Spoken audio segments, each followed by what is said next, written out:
ज्या धाराशिव जिल्ह्यात शक्तिपीठ महामार्गाला मोठ्या प्रमाणात विरोध झाला, तसं बघितलं तर 6 महिन्यापासून या गावात जिल्ह्यात एकही गावात शेतकऱ्यांनी मोजणी ही आहे ती पूर्ण होऊ दिली नव्हती। मात्र धाराशिव जिल्ह्यातली महाळंगी हे असं गाव आहे की त्या गावानं शक्तिपीठची मोजणी होऊ दिली। आपण बघू शकतो की काही ठराविक अंतरावरतीच इथून हा शक्तिपीठ महामार्ग ज्या गावातून जाणार आहेत आणि याची मोजणी जी आहे ती गावकऱ्यात एकमत झालं आणि गावकऱ्यांनी जो आहे तो सकारात्मक पद्धतीनं प्रशासनाला प्रतिसाद दिला। आपल्यासोबत गावकरी आहेत आणि काल जी मोजणी जी आहे ती सगळी पूर्ण प्रक्रिया झालेली आहे।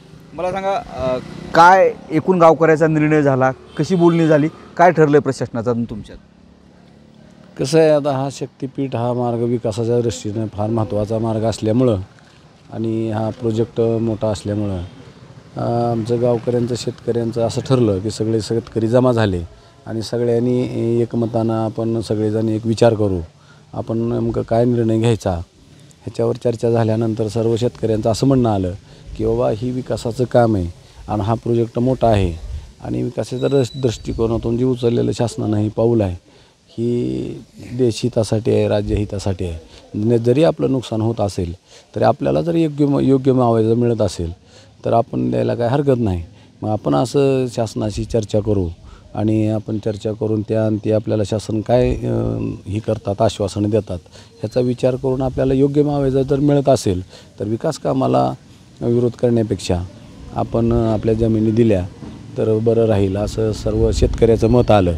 मग त्यानुसार सगळे बैठक झाली शेतकऱ्यांची, गावातल्या पूर्ण जेवढे काय पूर्ण मोजणी झाली आणि शेतकरी सगळेच जमा झाले, ते एकही शेतकरी असं गैरहजर नव्हता आणि सगळ्याच्या संमतीने आपल्यासोबत काय सांगाल, काय भावना? आता जमीन तर दिलेली आहे, काय चर्चा झाली अधिकाऱ्याबरोबर, कुठल्या आधारावर आपण कुठल्या करारावरती जमीन दिलेली? माझं नाव धनराज नवनाथ गुंड, माझी जमीन 51 गट नंबरमधली 4 एकर जमीन जाते।